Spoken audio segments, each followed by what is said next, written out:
Welcome to the Innovation and Compliance Podcast, part of the Compliance Podcast Network. Join us every week as we talk with industry innovators who are making compliance to help business run more efficiently and at the end of the day, more profitably.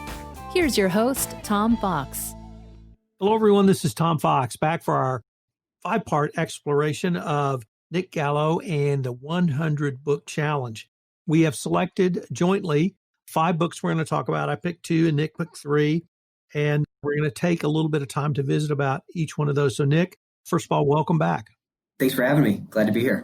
And I'm sorry I didn't mention it, but Nick is the Chief Servant Officer at Compliance Line. And first book is one of my all-time personal favorites, and I'll explain why. Meditations by Marcus Aurelius. I was really intrigued that you picked this book for a business project like you're doing. I read this probably the first time when I was 12. I had an occasion to read it again last year. Of course, it was very different. It had a very different effect on me. But I realized that this is a fabulous book for a business leader, for really anyone. Yeah. And so I wanted to get your thoughts. First of all, why did you choose this book?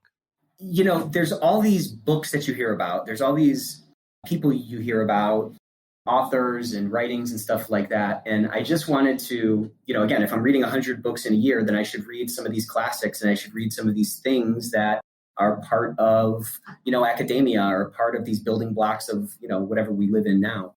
So I just had a sort of a desire to kind of widen the scope of the types of things that I would look at kind of underneath that nonfiction umbrella. And this book was recommended to me by a mentor and board member for our company. And he found it to be a great book, as you did. I studied Latin in high school, and so I've always had a thing for ancient Rome, reading Cicero in high school and stuff like that.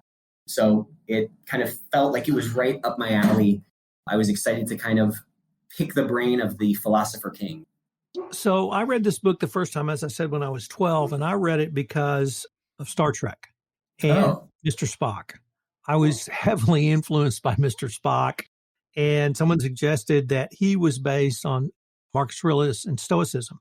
So I read it, and as a teenager, I really had no role model around how to act. And my father was very aloof, and so I was desperate to get something to understand all these changes that was going on inside me, but also how I needed to react to that and how I could present myself to the outside world. And so meditations, and particularly stoicism, to me was a valuable lesson in philosophy to really guide my life by. So that was how I kind of took it as a teenager. As a much older person, when I read it the second time, it really re-emphasized the need for logic, but really just a process. Whatever you're thinking through, have a process for it. I remember when John Kennedy called Dwight Eisenhower to talk to him about the Cuban Missile Crisis. Eisenhower's question was, what was your process? Not what the result was, not what the answer was, not what do you want to hear. What was your process? And that was what I really got out of rereading it the second time. So with me now telling you what I thought, what did you find most intriguing or inspiring about this book for you? I think what you just said was very interesting. That question and this thought that you have, that really the focus on the process and not the outcome, it's a superior way to kind of go through life, to your point, because you can't many times affect the outcome, but you can affect your adherence to the process, right? You can build a process and you can control how closely you adhere to that process, and you can get a feedback loop of learning on that process to say, well, is this the right process? I mean, many times, again, in poker, for example, you'll make the right bet and lose the hand. Well, is that the right outcome or the wrong outcome? It's an unfortunate outcome, but it is the right outcome given proper adherence to the process.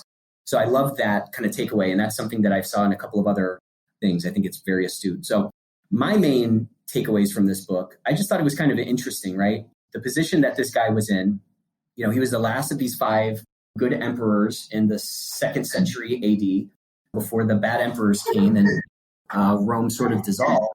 And so if you think about the position that he was in at that time, granted there was peace and prosperity and so forth, but there were a lot of challenges. There were a lot of history that a lot of giants he was standing on the shoulders of. I thought his approach and his ability to kind of articulate these challenges that come along with leadership, they really resonated with me. And the Stoic right? What is stoicism? Stoicism is about kind of viewing self-control and calmness as a way to overcome negative thoughts, emotions, or negative things that could sort of come into your life.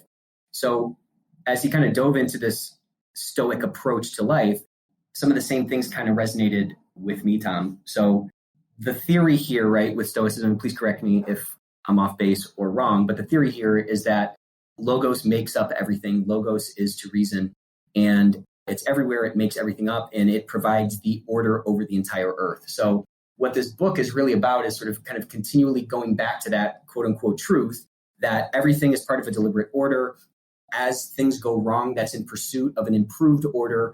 Going back to that truth was a way for Marcus Aurelius to sort of rationalize, for lack of a better term, the challenges that he was facing and to kind of stick closer to the ideal that he was striving toward, which is someone who is, not governed by revenge and sort of like all these emotions, but is rather governed by logic or a process or some rationality to sort through, the animal spirits that sort of tend to kind of take us off course. Interesting you talked about him being the last of the 5 good emperors, because I really don't think that really describes the position he was in when he wrote this. He was the most powerful human being on earth. He was the emperor of the Roman Empire. He could have anything he wanted, anytime he wanted it, any way he wanted it. And I've often wondered, did he adopt this philosophy for his own personal self-control? And because there's no position equivalent today on earth. Yeah, you're right. That's a good point. And he lived this. He lived this philosophy. And to have that much power, and he did not create this philosophy. This was created by the ancient Greeks, but he did adopt it. And I also found that to be quite inspirational. When you frame it that way, because he wasn't just like a king, he wasn't just the president, he was like the guy on earth. And you're right. I think looking at it that way, there's a whole bunch of stuff, a whole bunch of personal issues that could come along with it, temptations, all these things that can ultimately compromise your effectiveness or whatever. And I think I'm kind of digesting what you just said, and it kind of casts this entire book in kind of a different light for me, because to the extent that this wasn't just some novel kind of way to go through life, but it was something that he imposed on himself, like he put a bridle on himself to be more stoic. I mean, look, in retrospect, we can see kind of how it all panned out. For him to be labeled that as one of the last good emperors, it must have done some good. It's an interesting thing to think that he did that to sort of govern himself better in the context of him, having anything that at his heart's desire, And I've also read about Stoicism and the meditations being used in a very different way, which is or was by World War II prisoners of war, particularly those American or British in Japanese war camps, where they tended to be treated worse than they were in the West.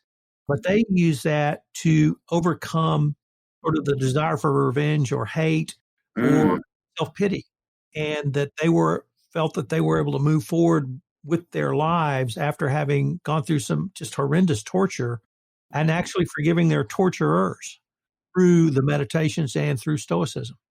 Yeah. And I think, when it talks about how he would go and meditate when he started to feel off kilter or he would feel sort of plagued by this stuff, the thing that he was meditating on, you could see that being the focal point for these people who are prisoners of war, because that thing was what? It was that everything happens for a reason.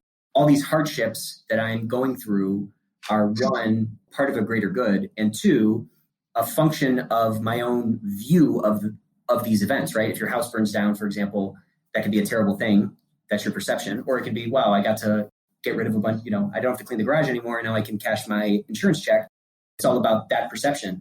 And you can see how somebody who feels so helpless in a prison camp needs some kind of thing to hold on to, or you're just going to kind of go nuts and die. And these tenets of Stoicism, which allow for the extinguishment or evaporation away of these sort of negative emotions and really leaning more toward this sort of calm, rational mind, can allow for these circumstances, which are not sort of ideal, to persist and you not go nuts in them.